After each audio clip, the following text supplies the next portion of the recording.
Hello everybody, Grizzly Pig here. Welcome to today's episode, and we're in V Rising, and today we've got something a bit different. We're going to talk about today what you really should do early on if you can work towards it, if you are particularly in on a squad server here, and that is basically going to be centered around making the most out of your heart. So each player in your clan can make a castle, and each player should do. And here now you can see particularly we have a castle heart that is serving purely as a farm plot. So we have got lots of different seeds here all growing, and we also have some minions farming. You saw earlier there the loot that we got from just one pair of minions going off and farming some loot for us. I believe that was over an 8-hour course. They have about 800 and something odd gear score, so they do have some decent gear,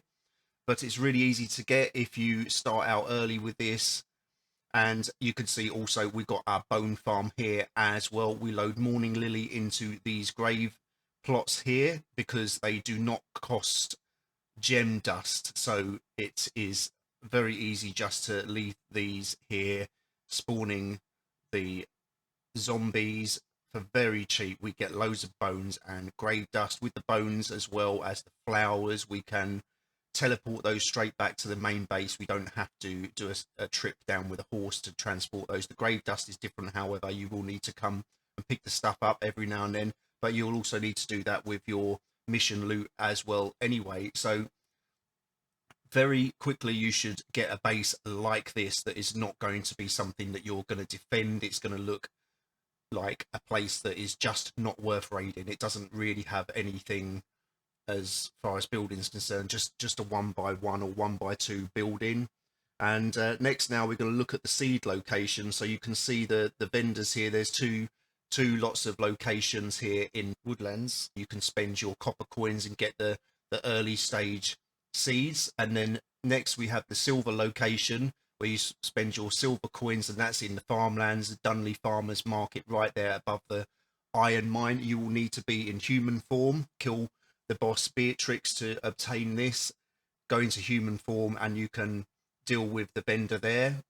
And then also, last but not least, in the Bright Haven Trade District over in Silverlight Market Square, particularly in this building, is where the herb vendor is, and you can get the top tier seeds like the grapes, the briarthorn, that sort of thing, and the of course the ghost mushroom seeds as well. You're going to want to get a couple of plots of those, should do you just good, and you'll be able to make all of the ghost yarn that you need. So here now we're looking at the places I send our vendors to. So we get 2 pairs of vendors at our main base, and we send 1 pair to this location. If you can get a minion that has humble appearance, it reduces the difficulty by 100.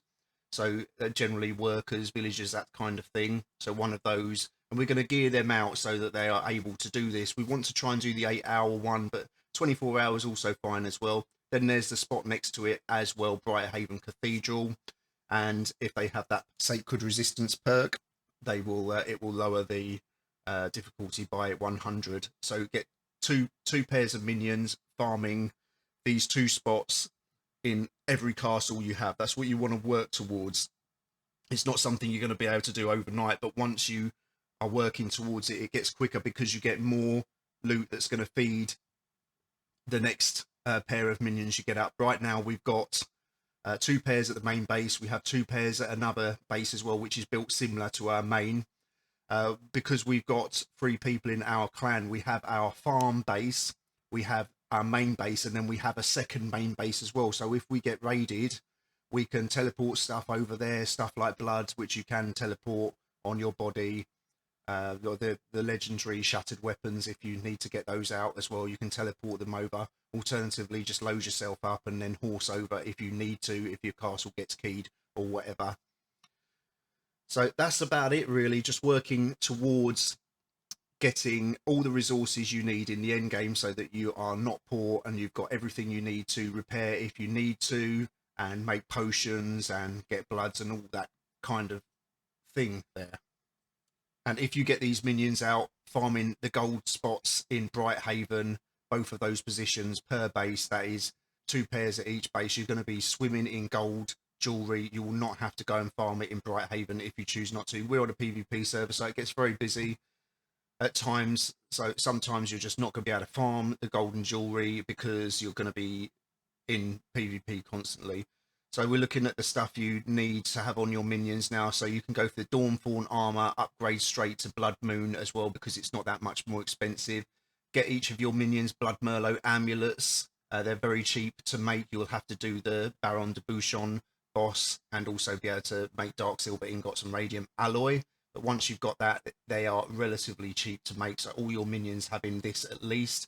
The upgraded versions of these, you can work towards those, but they are quite a bit more expensive.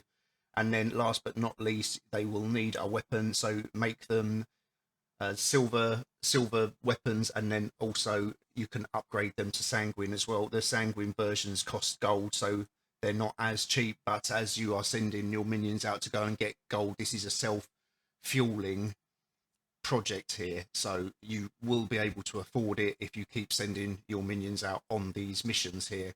So your first pair of minions that are going out, make sure that they have Blood Moon, they have Blood Merlot amulets and sanguine weapons. Then they're going to come back with gold, and then in theory rinse and repeat until you're able to gear out another pair, so on and so forth. Work towards this, get your seeds working on, get those gravestones down as soon as possible so that you can make all the scourge stone that you need to make dark iron ingot. And we saw earlier the dust cooler stone as well, which you will need to send minions back to your base. Make sure you have a spare prison cell and they will go directly back there once you have tamed them and used that stone.